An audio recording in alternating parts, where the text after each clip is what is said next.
Good morning, good morning, good morning, good morning. And thank you so much, Ademola, for this invite. I truly, truly appreciate this opportunity to have this conversation with us. And it's always, always, always a pleasure to be amidst, our fellow colleagues in the Hell and D space. I always say it every time. We play a very critical role within the organization in helping organizations to achieve their goals. We actually do a lot of work. But that's exactly part of the conversations we're going to be having here today so that we can truly understand what our roles are and how we also help organizations or complement leadership in organization in helping them to achieve their strategic objectives and their strategic goals. And that's going to be our focus here today. So basically, the things we're going to be focusing on today is going to be leadership development in the corporate space. Leadership development in the corporate space. And before I go into that, I'm just going to introduce myself to you. My name is Adebayo Adegun. For some of you probably know me very well. People call me the Impactor. I've been in industry for well over almost over 15 years. I'm an certified organization development consultant, organization culture practitioner, ICM leadership executive coach, international accredited facilitator and trainer with over 15 years. I started my career within IT as far back as 2004 as an adjunct faculty. Then I moved and joined Summit Development as a training manager in 2009. In 2009, I joined IDM, that's International Data Management Services. And in 2012 or thereabout, I joined Summit Development as the head of training, where we developed and delivered well over, part of programs and consultancy solutions to a variety of organizations.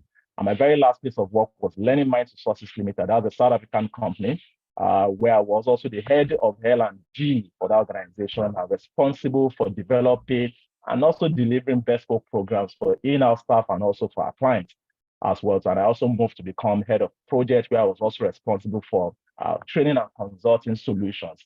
2013, around July 2013, I set up Costight Solutions as a people development and management consulting firm. And in our last almost 10 years, we've trained well over 5,000 employees across various levels, from big organizations, from CBN to DMO, name them, Lagos State Government, TVC Communications, quite a number of organizations, Providence Bank, quite a number of organizations that we've worked with in the last 10 years. And we're very, very proud about some of these people that we've actually worked with also as an organization. My educational background, as you can see from the screen there, I had my BSc in electrical electronics. I have my master's in ICT. I have my MBA as well. Then I also had another third master's in managerial psychology as well too from the University of Lagos.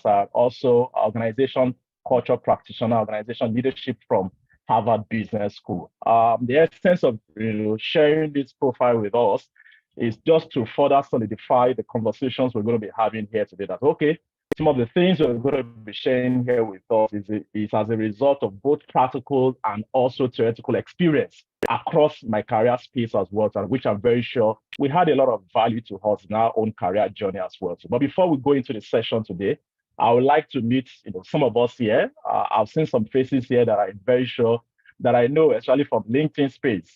It's always an opportunity to connect with us here. So I think just very, very simple icebreaker we're just going to have here just to get to know yourself.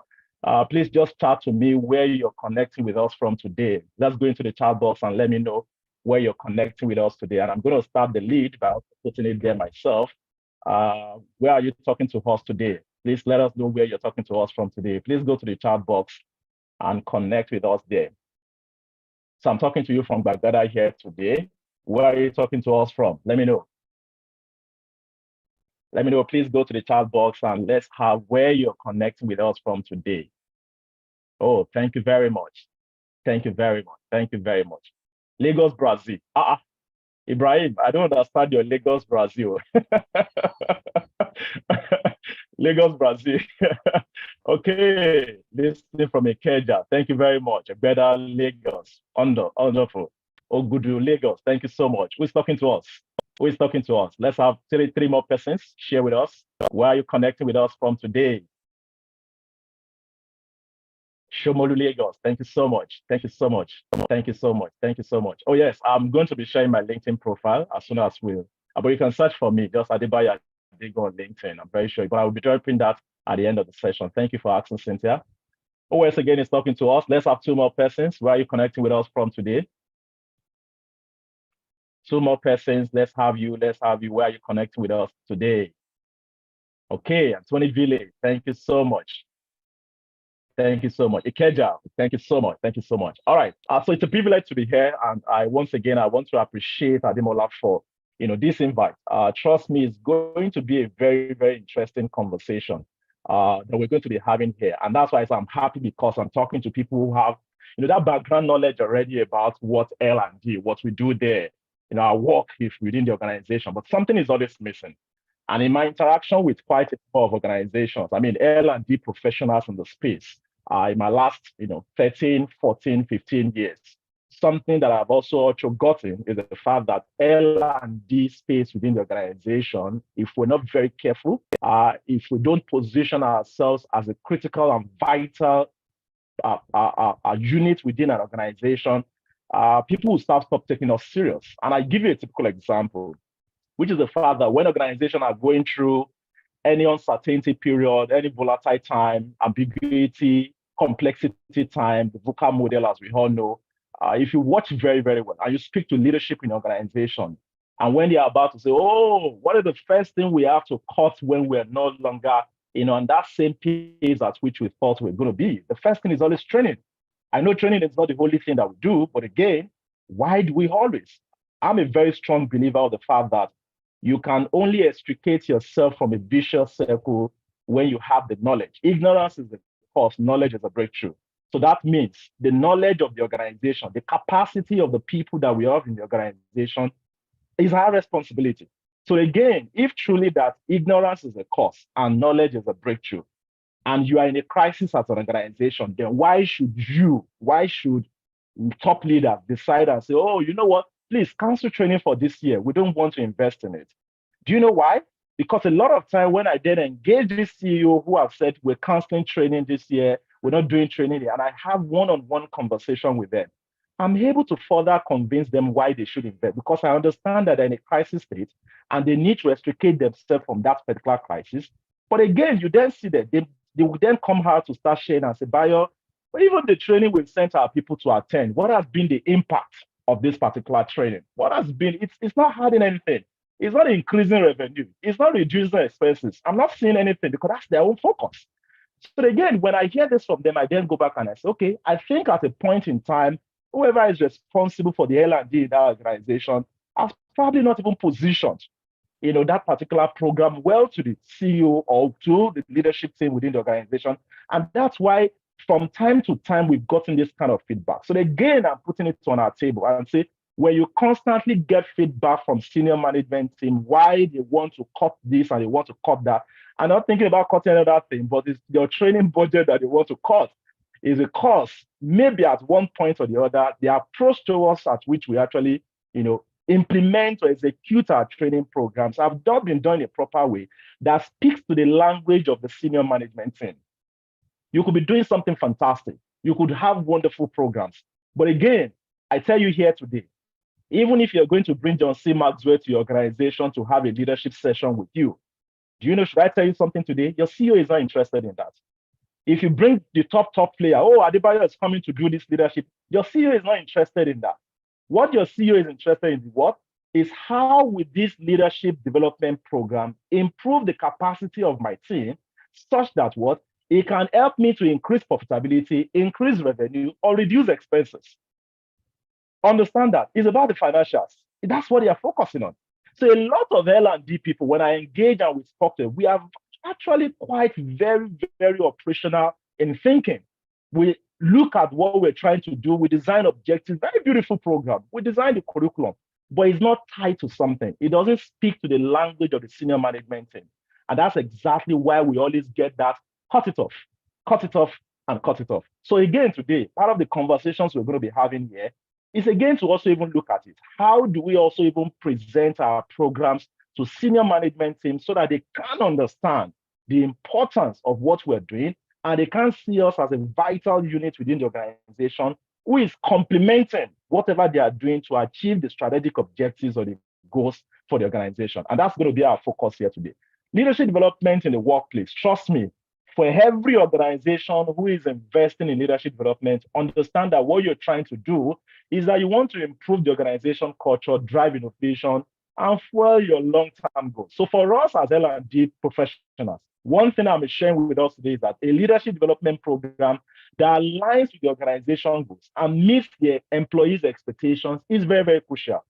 Those are your major stakeholders, the employees, the participants coming for the program, and at the same time, the organizations as well too. How will this help the organization to achieve their goals? So this presentation will cover those key components of effective leadership programs, design, and also the implementation. Again, which I'm very sure a lot of us, we will know about it. What exactly is leadership development in the first place? It's all about honing our leadership qualities and abilities throughout the organization training, coaching, mentoring programs to foster what? Leadership culture within the organization. So when you look at leadership development within an organization, understand that what you are picking, what you are developing is something that is very, very, very fundamental. It's what will grow us, help us to achieve our strategic objectives and goals within the organization. So organization understand this. They know. I was still speaking to an head of L&D yesterday, and what we're trying to say is that what are the various competencies that our people need across the various levels? You know, in about 10, 15 years ago, leadership used to be for top level people alone. Oh, those are the people who go for leadership development program. But today, what have we seen? What we have seen is that even the shortest or the slowest, even the lowest persons you have within the organization, today they are also responsible. That's why we have self-leadership today. So it's not until you start leading people, it's not until you have 10, 15, 20 persons reporting to you. Even in your own capacity as a person, are you positioning yourself? Are you leading yourself?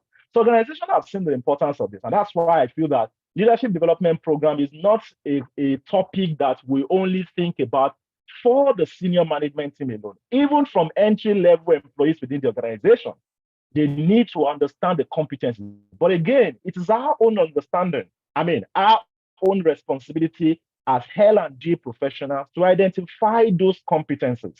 What are the competencies, leadership competencies for the junior staff? What are the leadership competencies required for the middle level staff? What are the leadership competencies required for the senior management team? Because the competencies are different. When on the on the junior level, you're talking about self-leadership, self-management. You're talking about ability to take personal responsibility. You're talking about flexibility. On the middle level, you're talking about team leadership. You're talking about emotional intelligence. You're talking about conflict management. You're talking about executive presence. These are some of the competencies you're talking about. On the top level, what are you talking about? You're talking about strategic leadership. You're talking about strategic planning. You're talking about strategic thinking. You're talking about problem solving. You're talking about what else again? So many things that you're talking about on that top level. So you can see clearly that every level that you have within the organization, there are various competencies that they need. So first of all, we as L&D professionals need to even understand that in developing leaders in the organization, that's why we have this called leadership pipeline framework, which talks about how you identify, prepare, select, and develop potential leaders that you have within the organization. And you must design that pipeline, which must be continuous, which also ties to your succession planning within your organization. So these are some of the elements that I'm also thinking that we must, as L&D professionals, put into consideration when we are actually thinking about leadership development. What are the importance? You can see when you develop leadership programs, it's going to definitely enhance, employee performance. It's going to boost morale. It's going to improve engagement. It's going to cultivate future leaders. It's going to also contribute to the continuous learning development process within the organization. It's going to also feed into your succession planning as well, because you have identified potential leaders within the organization who would help to grow, develop within things that are very, very important. Innovation, change management, very, very important. Thank you so much for sharing. These are some of the very, very key components that are very vital to us when it comes to leadership development. Again, what I said earlier, when should leadership development programs be offered? And you can see these are three different areas that I have identified as an LRD person that this is when, at the onboarding stage, new hires with previous leadership experience should be identified and included in existing leadership development programs. There is something we call culture shock, and I'm very sure a lot of us have actually, witnessed that before. You were coming in from an organization. In fact, 2 days ago, I was still with a particular client, and we're talking about, some of the new hires experiencing culture shock because where they're coming from, they were using first name, for example. And now in this organization, oh, we have to use Mr., we have to use Mrs., we have to use ma'am, we have to use sir. And they are struggling with that a lot. So again, or someone who have been exposed to a kind of leadership style from where they're coming from. Trust me, research has shown that if there is no proper leadership development program to help the person align with the new organization, you're going to see what the person is going to bring that same leadership culture, leadership style from where it's coming from, and is going to start doing the same thing to you. I remember I was in the leadership development session, and somebody was telling me, I said, oh, Bayo, I remember I was with this previous organization where my boss would always shout at us for us to get the job done. And this was a place where I spent almost about 10 years. I joined this particular organization, and trust me, I was already, that style was pretty part of me. So I got into this organization where I then brought up that style, and people were looking at us, where are you coming from? We don't accept this style here. You don't shout at people here. But where it was coming from, it was okay. It was nice. It was okay. It was fine because it looks like there's a culture there. People believe that until they shout at you, that's when you get the job done.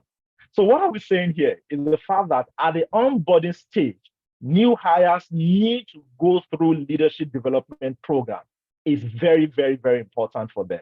The second one, for emerging leaders, employees with leadership potentials are ideal for leadership development programs to prepare them for higher roles.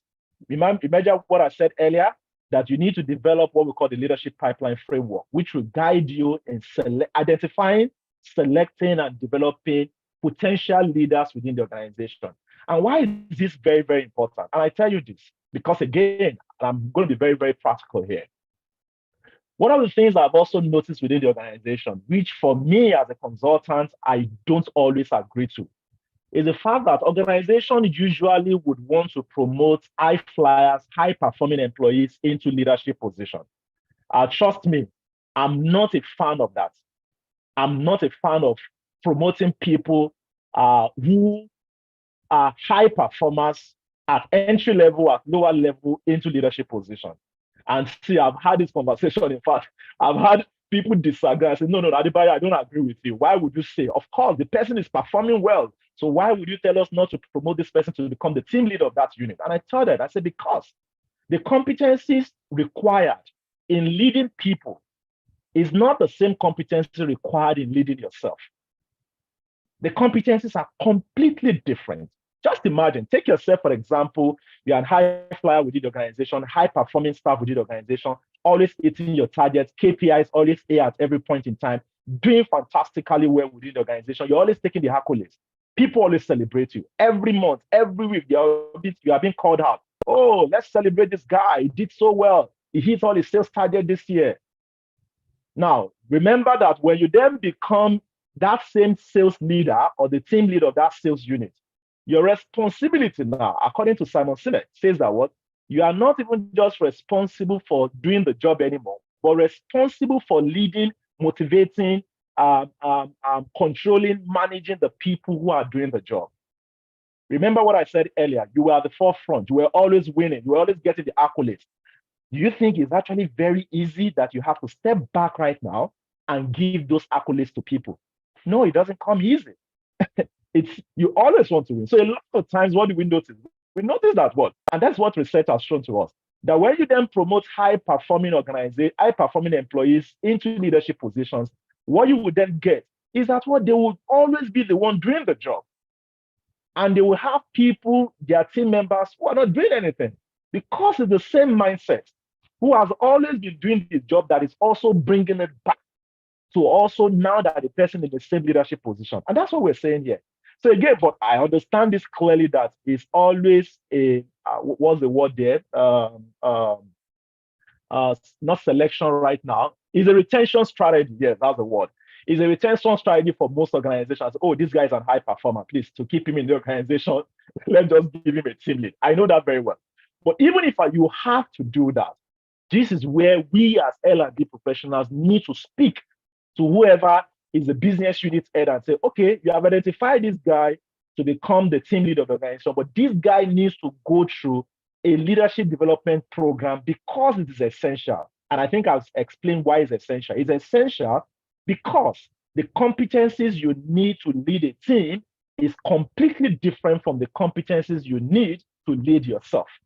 Completely different. In fact, if you look at the various, competency, that diagram, that cone diagram talks about that at yourself, at the entry level, it's about IQ, lead yourself, master the job, know the job very well. But immediately you get into leadership position, the competencies become what? Emotional intelligence, relationship management. Trust me, some high performing people are not even relationship oriented, they are task oriented.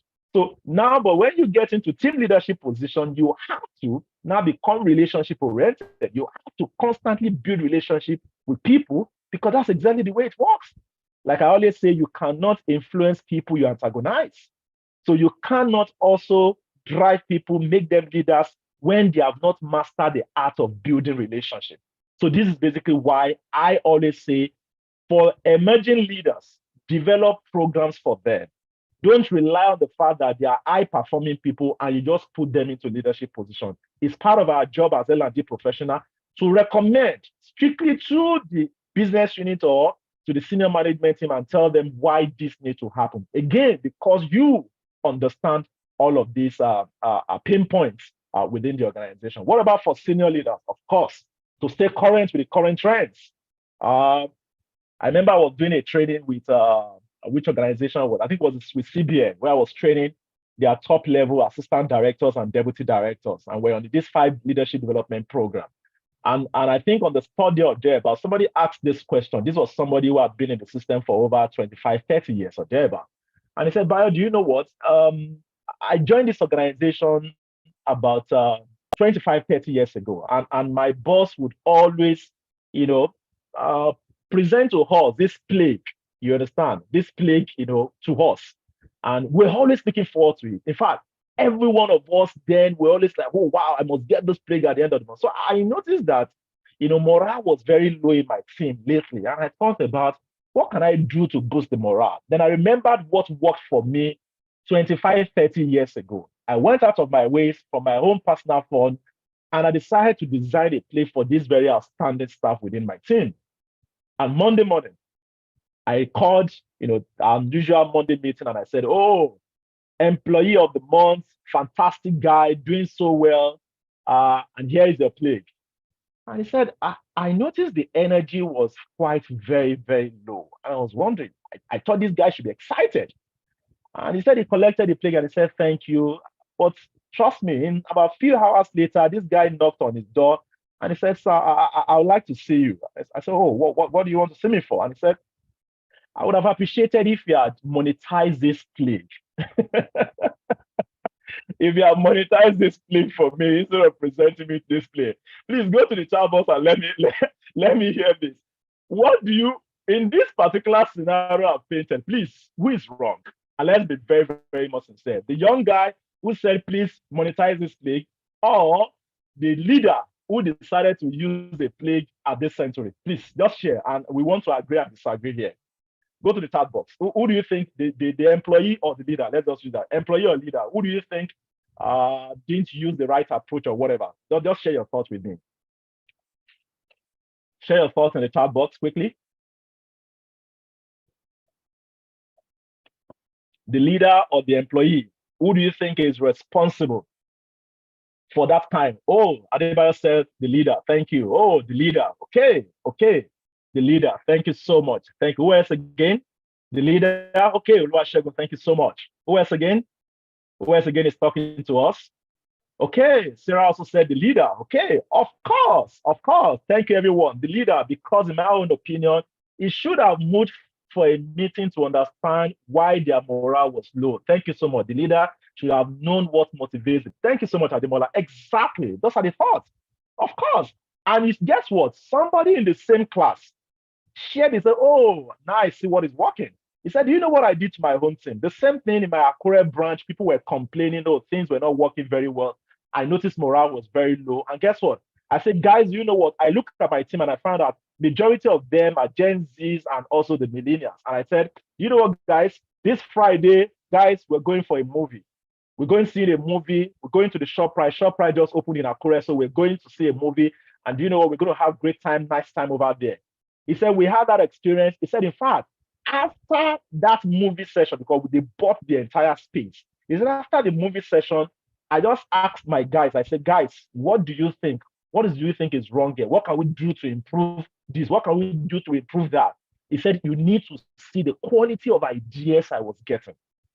That is one leader who has decided to align himself with the trends, who has decided to look at the demographics of the people in the organization, and who has used a strategy that aligns with the people.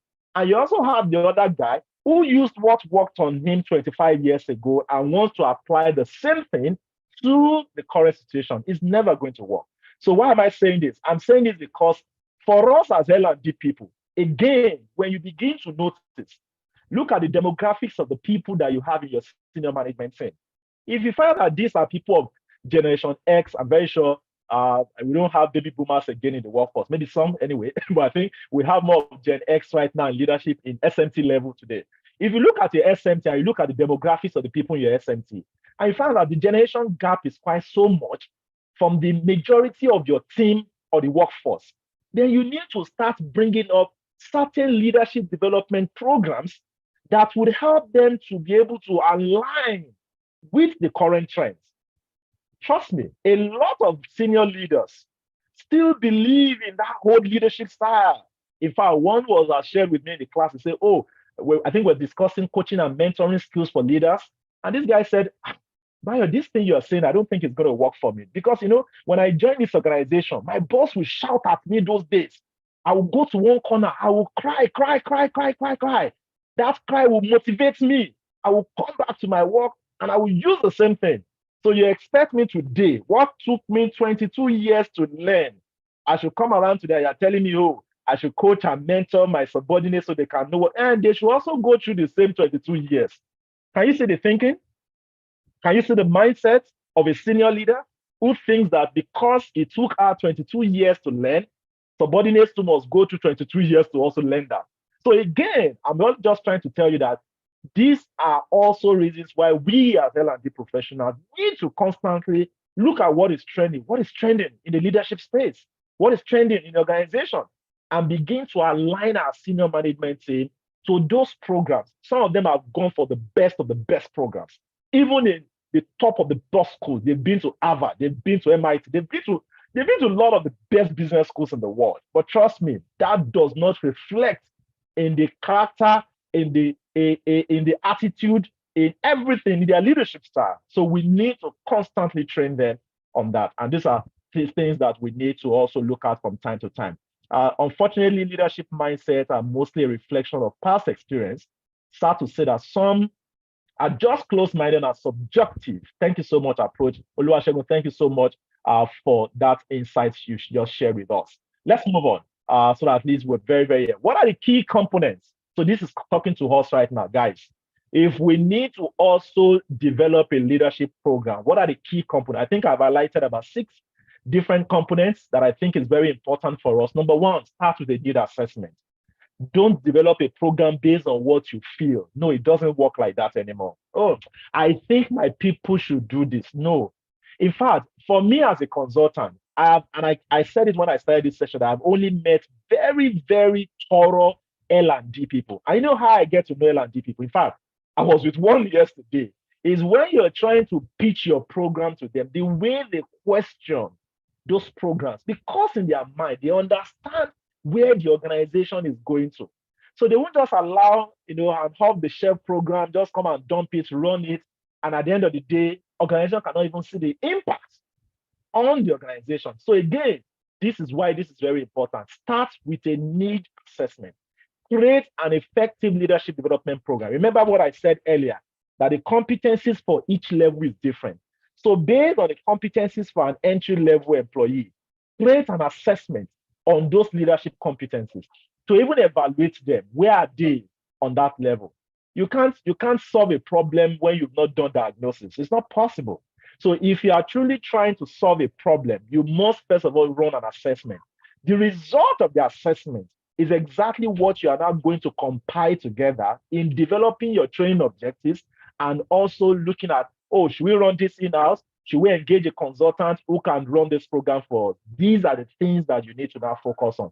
So please assess your team skills, identify areas of improvement to customize the program to their needs and aid their what? Their growth. This is very, very, very, very important. You must customize that program because the program is to help them achieve the organization goals. You have identified certain competence. So you are engaging, you are interviewing them, you are engaging their unit heads, you are looking at what your strategy is talking about. You are looking at the gaps that you have identified in the appraisal sessions. These are the components that you look at in creating those programs so that the program can speak to the employee. An employee who is doing fantastically well in emotional intelligence, why are you also telling that person to attend an emotional intelligence session? Okay? It is only if that gap has been identified, that is when you can then say you want to fill in a program. Set clear objectives and define goals. And that's what you have there for the program, and break them down into actionable steps to measure success and hold participants accountable. I always recommend this, please, and this is for us as L&D professional, have a pre-assessment before an employee is going for a leadership program or whatever program, as long as it's a competency development program.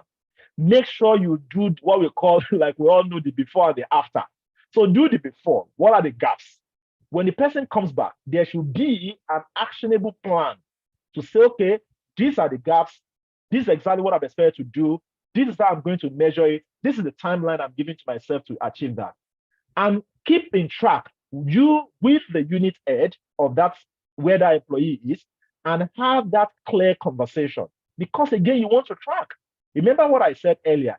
If you cannot measure the return on investment on training, then you would always be in that situation where unit, organization, or CEO will tell you, please cut off training because the guy or the lady is not seeing the impact. So, but if you can measure and say, oh, this guy's productivity performance has increased by 20%, by 25%, by 30%, is now more productive as a result of the training that this person attended. That's the language the organization wants to hear. But again, like I said, we have to then move as an L&D people from just being operational and thinking, oh, we send people for a training, we've done a particular training, and that's the end. No, it does not stop there. We need to prepare a comprehensive report, 1 month, 2 months, 3 months after the program to show to the senior management, say, this investment that we made, this is the success story that we've actually achieved. Very, very important. Design the comprehensive curriculum success, or develop rather. Identify the skills and knowledge curriculum base. When we talk about the competency framework, for some of us who are probably, in consulting or in HR, you probably have heard about the competency framework. And the competency framework will talk about 3 different components. Number 1 is knowledge, skills, and attributes, or some people call it attitudes. So these 3 various components is even what should guide us in when we're developing a curriculum. So the curriculum should talk about what knowledge is required of this particular role or this particular person. What are the skills, both technical skills and soft skills, but I prefer to call it human skills, both technical skills and human skills for this particular role. What are the attributes that this person should also possess? So in your training design, in your curriculum design, you have made sure that you have embedded those 3 different components, your knowledge, skills, and attributes in your curriculum, which I think would help to also improve the experience of the participant. Make sure that, yes, I love mentoring programs within the organization. When people are done with their program, especially leadership development program, assign them to someone within the organization. It doesn't necessarily have to be their unit head. It can be anybody else, but assign them to someone within the organization who can then help them, guide them through the process of growing within the organization. This is very important. Time and resources, schedule program completion time, and please provide all the necessary resources, such as materials, training facilities, allocate resources, budget, time, trainers for that particular program. Is very, very important. Again, I must tell you, which again I've seen the organization. That's why, if you allow me, most times if I'm running leadership development program for organization, I usually don't like running programs within the organization. I like to take them out because people are always distracted. But again, if because of budget, people have to remain within the organization, please and please speak to their heads or their business unit heads to tell them that, yes, for these 2 days, 3 days, 5 days, these persons need to be on this leadership program. And so the tax assigned to the person should be completely taken off or reduced, okay? So that the person can concentrate. I've seen in various sessions where you are attending programs and your boss is calling you, and I'm always very like, I don't know where you're on the program. Are you still being called? Don't you have people within the team that can do? And it shows the leadership failures for me, in fact. And this even happened. I'm not even talking about middle level. I talk about even senior level. And I always say this, that's why you are here. Because you have even failed to replicate yourself as a leader. That's why you are here, but you're extremely so busy. You're in front of your laptop, even in training sessions, okay? So these are some of the things that I feel we also should speak to, constantly communicate these to their business unit head or whoever they are reporting to and tell them, oh, this guy is going for a training for 2-3 days and we need to reduce his workload or we need to take certain things off him so that he can fully concentrate. Again, you want to measure the impact of them. If you just make it open, employees will come for training, enjoy the beautiful ambience, enjoy the rice and chicken, have the nice tea break, network, and go home.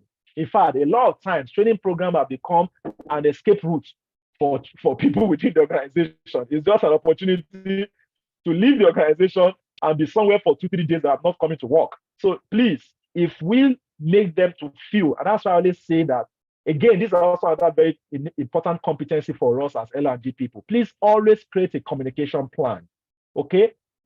Communication that you send out from time to time, pre the training, at the day of the training, during the training, after the training, 1 month after the training, 2 months after the training. You must always have that regular check-in. This is exactly why even employees who are going for training will take you serious, because they know that you are going to communicate with them. Not just after the training. The only thing I see a lot of L&D people do, we just administer feedback from. How was the training? It was nice. And people will tell you all the good things, and that ends it. Please. So that organizations, leaders can start taking us serious. We need to do it also in the right way. And the last one, I think I've spoken extensively on that. Please track and measure the success of the program. Use feedback, analytics, metrics. Identify, that's metrics that you have defined before going for the program. Identify areas of improvement and ensure that participants are achieving their goals. Measure the effectiveness of the leadership development programs. Very important. Continual improvement of leadership development programs. Regular feedbacks and program reviews are very critical for the success. Allow leaders to make necessary changes to keep their program current and also effective. Again, because today we're having lots of virtual learning, e-learning solutions. If you feel that for remote work and all of that, I think, in fact, for us, even in my own organization, we've gotten this very right so that we're able to combine. That's hybrid session. We have people in the class and we also have people join us from various remote locations as well for a training. So again, these are some of the things that you also want to consider if these are options for you in your leadership development program as well too. I think I want to speak to this, and I think this is very important. Why leadership development failed in organizations. Number one, lack of alignment with business strategy.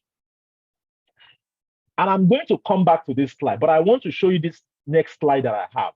When we talk about this leadership business strategy, please understand this. There are various models that organizations usually would use in developing, strategy for them, student leaders. But on this particular session, I'm just going to share with you just one model, which is the balanced scorecard model. The balanced scorecard framework talks about that we have 4 different levels. 4 different levels that are very, very important for us. And what are these 4 different levels? They are what I have on this next slide. So look at this particular slide that you have in front of you, which are organization capacity. Some persons will call it L&D. Some persons call it learning and growth. Then we have process, we have customer, and we also have financials. Please, this is a typical balance scorecard of an organization that I'm just sharing here with you. The vision and the mission. So this is what we call the strategy house. And I'm going to tell you how our role is very important in helping organizations to achieve their vision, only when we do it right. So look at this first line. The first line talks about organization capacity, the one in black. It talks about, look at the various objectives that the organization has identified. You have the first one, which is grow strategic alliance and partnership, improve work culture, enhance human capacity, improve enterprise performance. This role, these things that have been identified is under learning and growth for us. But what is the whole idea about, balanced scorecard framework? Balanced scorecard framework believes strongly that for organizations to achieve the vision, which is what we have up there, first of all, the organization must improve capacity. When capacity is improved, balanced scorecard strongly believes that what? Processes will be enhanced. When process, which is the next level you have in orange, when processes are enhanced, what is the natural thing that will happen? Customers will be satisfied, which is what you have under, what you have in color of the blue. When customers are satisfied, what is the last thing that would happen? Financials. People would become, organization will achieve its financial goals.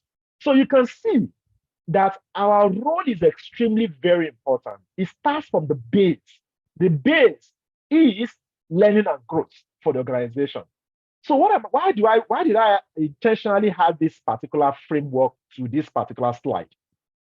It's because I want L&D professionals going forward, when we speak to organizations, when we speak to senior management team about the program, leadership development program that we want to run, I would strongly recommend that we speak in the language of these 4 different steps. And I give you a typical example. I've been part of various board level meetings, and I've seen, and I'm not joking here, I have seen board sent out HR directors, L&D directors out of board session because they cannot even prove why the company should invest in a particular program. I'm talking about highly very expensive program. I've seen it happen when HR directors are trying to defend their training budget and they are trying to break down of what they want to do. And because they are very operational in thinking and even operational in their presentation, trust me, they cannot, because the guy up there is not concerned about these things you are concerned about, but rather the guy is much concerned about the financial goals of the organization. What is this going to help us to achieve? So what do I mean? And very soon, I don't know if time will permit, maybe we can just go into a 10 minutes kind of breakout session. And I think this would help us a lot. Because if you're able to speak to it, it's going to help you a lot within the organization. So let me give you a typical example. You have a 50 million naira training budget, and you want to speak to your senior management team why they should invest 50 million naira in training. Take, for example, when you are making that presentation, understand very well what exactly is the strategic focus of the organization. Oh, every time I see my CEO speak about customer satisfaction, at every of our meetings, always saying, guys, I need my customers to be satisfied. That's always what I hear from him every time. Okay, noted. Or every time we go for meeting, I'm always hearing my CEO talk about improving profitability. Guys, we're not making money. We need to improve, revenue. We need to improve profitability within this organization. Oh, okay. He's always speaking profitability. Noted. Guys, our processes, I don't know. We need to improve our processes. This thing is not working for me. This and that. You need to do what? Oh, improve or enhance internal process. Noted. Do you know that as L&D person, our responsibility is how do I present the same scenario, which is 50 million training budget, to 3 different CEOs? One of them is about customer satisfaction. One of them is about internal process. One of them is about profitability. I'm talking about, let's say, three different organizations. Because now I have heard and I've seen that that is the strategic focus for the organization. So when I'm coming to make that presentation, I'm going to give you a typical example, and this is going to be my presentation. Oh, good morning, everyone. We have a training budget of about 50 million. In fact, I'm not going to say we have a training budget of 50 million. I'm going to start first with that strategic focus.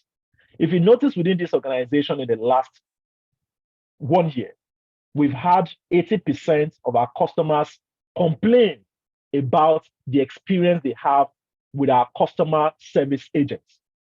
And this has led to almost 30% decline in our revenue, such that the percentage of the people, even the referrer and the people who come to buy again for us, has reduced drastically.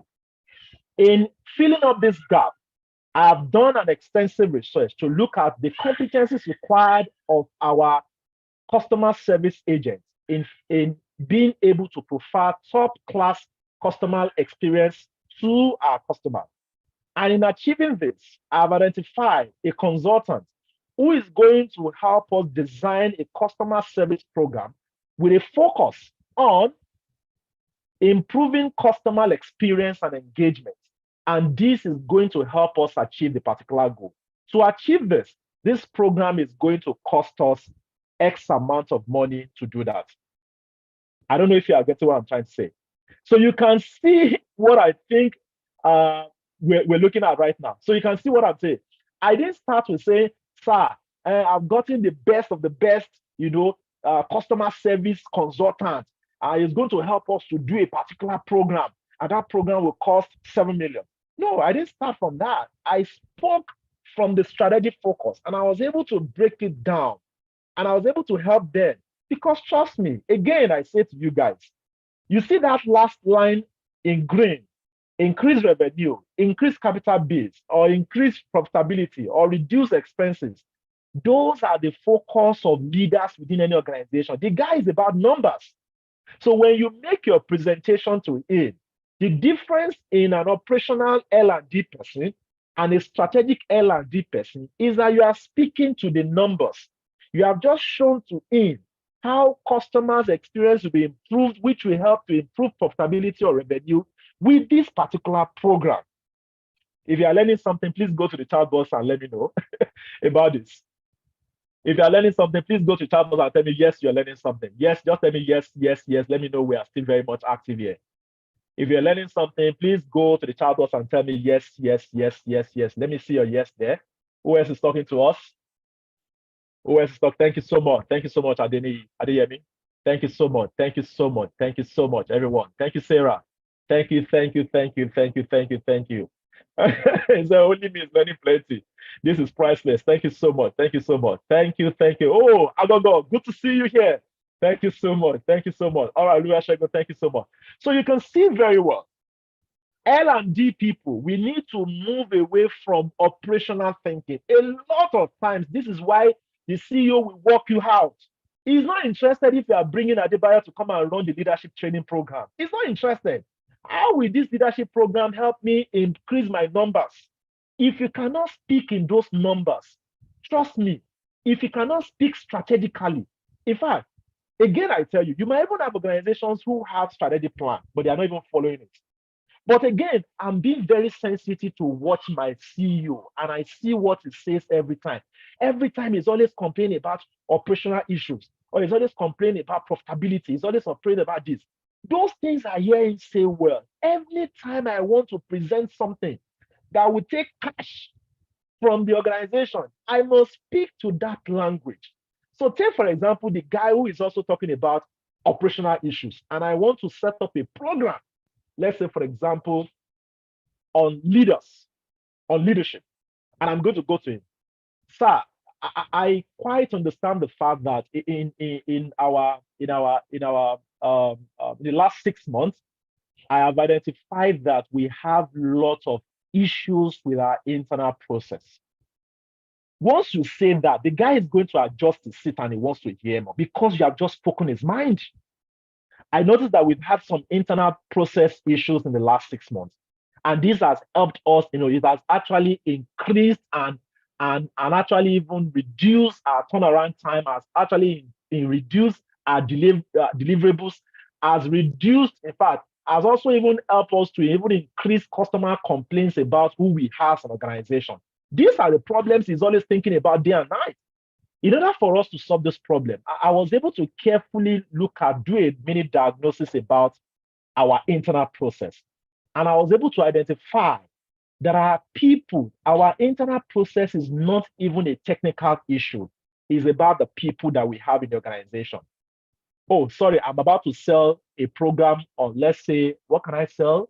Let's say time management program or priority management program. That's the program I'm about to sell. And look at how I'm bringing it. I've understood that this is not even a technical problem, it's actually a human problem. Because I noticed that our people, when they are doing their work, they get a lot of things on their decks that they have to do. And their inability to actually prioritize the tasks would always reflect on not meeting up with our deadlines. In order for us to be able to fill this gap, I have noticed that if our people's capacity on priority management and time management can be properly enhanced, I, I strongly believe, you can see the way I'm speaking, you are also even convinced yourself. Trust me, as L&D person, you can't convince people when you are also not convinced about the program you're about to do. So you need to have the conviction first. So I think I'm strongly convinced that if our people are properly trained on time management and priority management, we'll be able to solve these human errors in our internal process. I've been able to identify a consultant who can train our people on this. And after a series of negotiation with the person, I've been able to further cut. At first, it was a presentation of a 1.5 million, but I've been able to cut further about 30%. And now the guy has agreed to do this for us at ₦1 million. And I think this is going to affect. You can see where I'm coming from and you can see where I start. A lot of L&D people, HR managers would always start from what the program is. Remember again, I said, your CEO, your SMT is not interested in the person. They are not interested in how fantastic the curriculum is. If it does not speak to the numbers, he's not interested. So this is a critical skill for us. And I think that we should always speak to this whenever we are presenting so people can begin. Trust me, when you constantly demonstrate these competencies within the organization leaders will begin to also take you serious. They will begin to say, come, we're having problem with, even when you are not even a finance person, they will say, come, how do you think we can improve our revenue? How do you think we can improve? You're already positioning yourself as a senior leader, even within your capacity within the organization. So this is exactly what we're going to do. So I don't know, Ademola, please, is it possible? I don't know if this session allows breakout session. I want us to go into a breakout session, even if it's just 3 groups, where we can have, we can use the same scenario, 3 scenarios: profitability, um, um, um, customer experience, and also internal process. And you, as an L&D person, please present to the senior management team how you want to do a leadership development program that would cost the organization 15 million. 15 million for a leadership development program. I don't know if it's possible. Do we have breakout room here? Oh, it does have breakout. Okay, good. So I'm going to divide you guys into. It doesn't. It doesn't. Oh, it doesn't. Oh, okay. But I think I should just allow people to speak right now. So please, if you want to share with us, please share with me briefly on any of those 3 areas that I just mentioned. How do you think, as an L&D person, you can present to an organization or to your senior management team, an organization that is going through or that wants to improve profitability, improve customer experience, or enhance operational efficiency?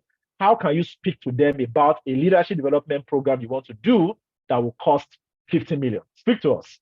We are all here to learn and unlearn. So please, I'd like to hear from you. Who wants to take the mic? Okay, please, if you'd like to speak, kindly raise up your hand so that we'll take turns to speak. To do that. Who would like to speak to us? Even if it's just one person, before we go quickly into the Q&A. Nobody's let me look for the people that said yes. You want to put them out right now?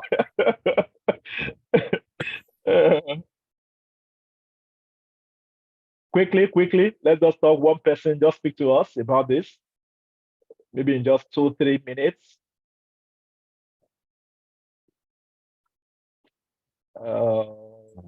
Anybody? We should not fall our hand. Sarah, I think Sarah wants to talk. Sarah, please go ahead. Talk to us.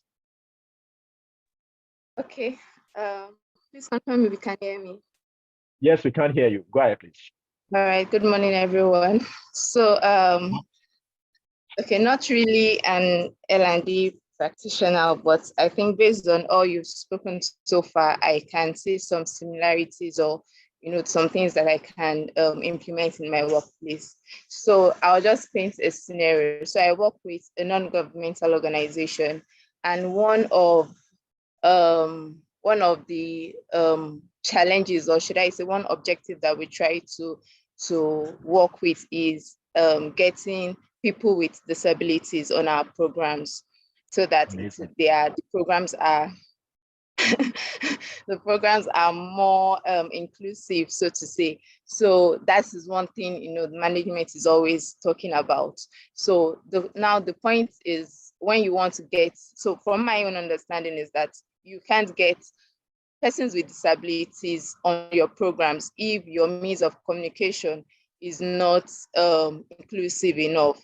The type of things you post, your website, is it accessible to these persons?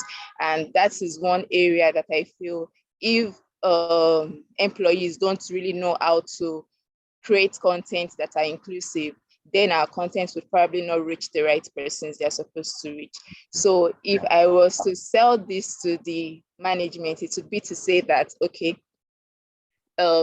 I can't give the figures now. So let's say what I would have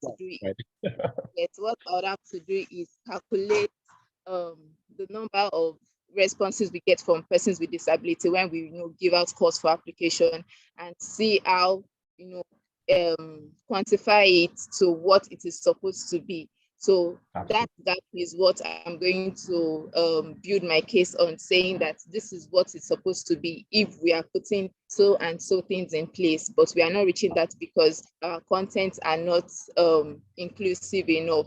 And so I would propose that based on this gap, if we want to close this gap, then we need to invest. So I would have done my research on the cost of investing in a training for all employees on how to make our content accessible. So I think that is it for me. Thank you so much. Thank you so much. I'm very sure, constant practice on this will definitely improve this. And that's very good. Thank you so much for taking up that leadership role in even speaking here with us. Ibrahim, please go ahead quickly. Let's hear from you. Okay, all right. So if I'm designing a leadership program, I want to get management buy-in, sell to the management and get necessary approval. I think after the general overview, I'll be giving about the program as to why, the program has been designed. I think I will just focus my arguments on justification and how it will, impact our business. So among my justification, I think I will highlight, the number of employees, who have resigned, as a result of maybe poor leadership style, of their perspectives. Can you hear me? Very well, very well. I like that. I like that point to just read. So I will align it, with our attrition rates, in the organization, and thereafter. Okay. So thereafter, another justification I will be highlighting is maybe the effect the attrition has on recruitment costs. That's the cost of recruitment. So and what management wants to see is numbers. They want to see financial value. That's basically what they want to see. So if I'm hiring Adebayo today, and after a month Adebayo leaves the organization, it is the cost, to the organization. And if we can deploy a leadership development program, help to let's say supervisors to understand how best they can manage their direct reports, not just their direct, not just their direct reports, even other stakeholders, be it senior colleagues or junior colleagues. I think it will go a very long way, in saving costs, in the organization. And it will definitely impact our business also, because people would be willing to come on board, share innovative ideas on how the business can move forward. There are so many things we can pinpoint, to the management. Thank you so much. Thank you so much. Thank you for sharing. And I truly appreciate it. Okay. Let's just have one more person, but just to quickly put a thought to that, from what Ibrahim said. And in fact, the only thing, if I'm going to just cross correct, is you were mentioning about justifying, the program, after talking about the objective. In fact, what I think we should be doing is to even justify first before you present. Remember what we talked about when we're using this framework. So I'm going to start from the issues to the solutions and not the solution to the issues. So I'm going to first of all start from what exactly is the strategic focus? What are the issues? What are the challenges? So these things you mentioned right now, attrition rate in percentage, cost of hiring in percentage. I'm mentioning all of those information first. And they are wondering, where is this guy going to? And then on my last slide is what I'm then saying, this is the solution to all the problems. I say, oh, now we see where you're going to. But when the solution comes first, Ibrahim is there again, training. That's the attitude you're going to get. So because you don't want to put that attitude, but when you bring the solution, the problems here to them, and they say, okay, yes, we know this is the problem. And then bring up the solution. It looks like, oh, you've thought thoroughly about our problem and you're providing solutions tailored to our problem. So thank you so much for sharing with us. Chinedu, quickly, talk to us. All right. Good morning, everyone. So, in terms of the strategic things that you mentioned, in terms of operational efficiency and profitability, when presenting to the board, having highlighted this problem, all right, and I would also have the information pertaining to the numbers. How much of how are we doing in terms of our operational efficiency, and how are we doing in terms of our cost to profit ratio and all. So what I would be proposing would be a digital transformation journey that would actually seek to incorporate that's what we call agile methodology, an agile methodology which would transform the business model, and also in terms of the leadership development and agile capabilities across board.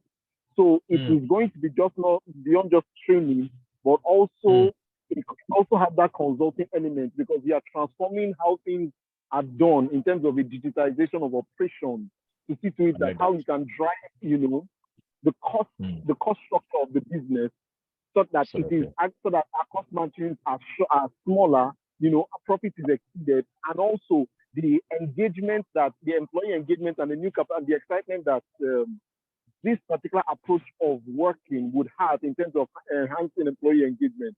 So that would be the solution I would deploy, and that's what would then justify the need for the significant investment, knowing that because the investments are huge and the transformation efforts are usually, they fail to deliver on their intended outcome. So it's that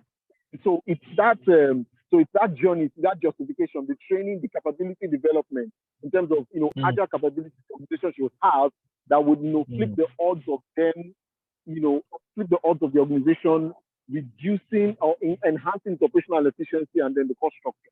So that's like a solution that I would think of. In terms of I like this. And that's very, very good. Very, very good. Again, I always advise L&D professionals so that we can also be partners in organization and not just a unit.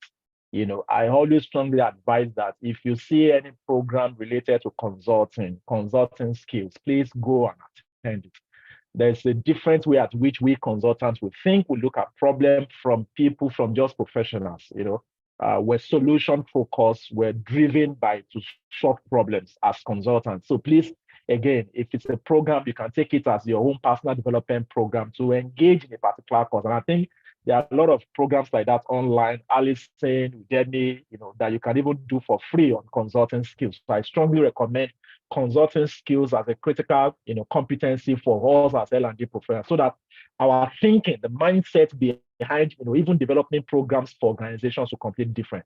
The only thing I'm going to add, to what Chinedu also share with us is the fact that, in fact, this has also been a conversation that we've also had within organizations, which is a lot of time when managers come to me, or not even managers, employees naturally would come to me and say, I would like to develop, or no, it's always a complaint. You know what? I've been talking to my boss. He doesn't accept my ideas. I would say your boss does not accept your ideas. What do you mean by your boss does not accept your ideas? Okay, the first thing I ask is, what is your idea? They say, this, oh, that's a fantastic idea. So that means your boss should accept that idea. Then the next question I always ask is, what is the strategic focus or the strategic goal of the organization? And I see the person start scratching his head. I was like, sorry, where did your idea come from? If your idea is not tied to the strategic goal. So organization has gone to Dubai or to UK or to US or one of the best hotels in Lagos here to go and spend 3, 4, 5 days to develop a 5-year, 2-year, 1-year strategy plan. And then from somewhere, you just brought up a new idea. I think for us also as an R&D person, to be strategic in thinking, first of all, even align yourself with even what is the strategic plan for the organization. If it's a document you have the privilege to have access to, please read that document. Have access to it. Understand the focus of the organization so that the various initiatives you are developing within the organization would come out from that strategy plan. You're not coming up with something different. So when you're also presenting the plan to the organization, you can say, oh, at our strategy retreat, under process, we said this, under customer, we said this, under organization capacity, we discussed this. These are some of the things that I feel will also help us a lot as well too. I think I was talking about this again. Lack of business, which was what took us to that place. Lack of support from senior leadership program. The only thing that I'm going to share about the lack of support from senior leadership program is, please, there's a model in project management and also in stakeholder management. We call it the RACI metrics. RACI metrics talks about RACI. R stands for responsible, accountability. C stands for consulted, and I stands for informed. RACI metrics. Please, this is a very important skill for us as L&D professionals. Please, never develop programs outside the support of your leaders or your senior leaders within your organization. It's very important. So, who is responsible? You are responsible. Who is accountable? It might be your unit head or it might be your team. You can also be accountable as well too. Who should be consulted? The senior leaders need to be consulted. The participants who are going for the program should be consulted. Extremely important. The line managers of those particular units or that employee, where that employee is, should also be consulted. This is very important. And the last one is the I, who should be informed. Please and please, senior leaders need to be informed. So in your RACI metric, draw that quadrant and put those persons in those places so that you can constantly communicate with them. You know who to copy and all of that, so that you can have their support. You don't want to go do something. Every organization has its own politics.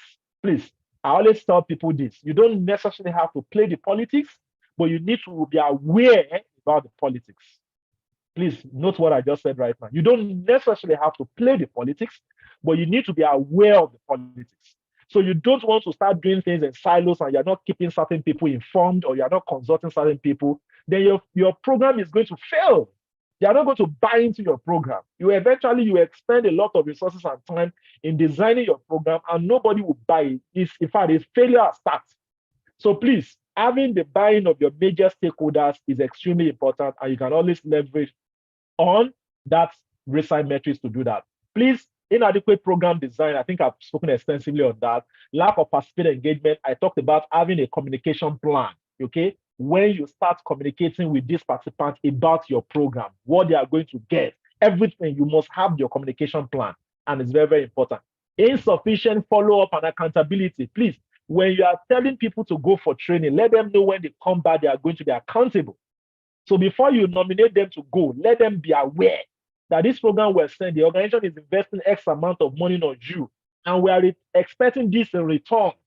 So they know that when you then check in on them 1 month, 2 months, 3 months after, they don't feel that, why are you coming to my space? No, it's important that I know, how you have been able to put into practice the lessons that you have learned from that leadership training.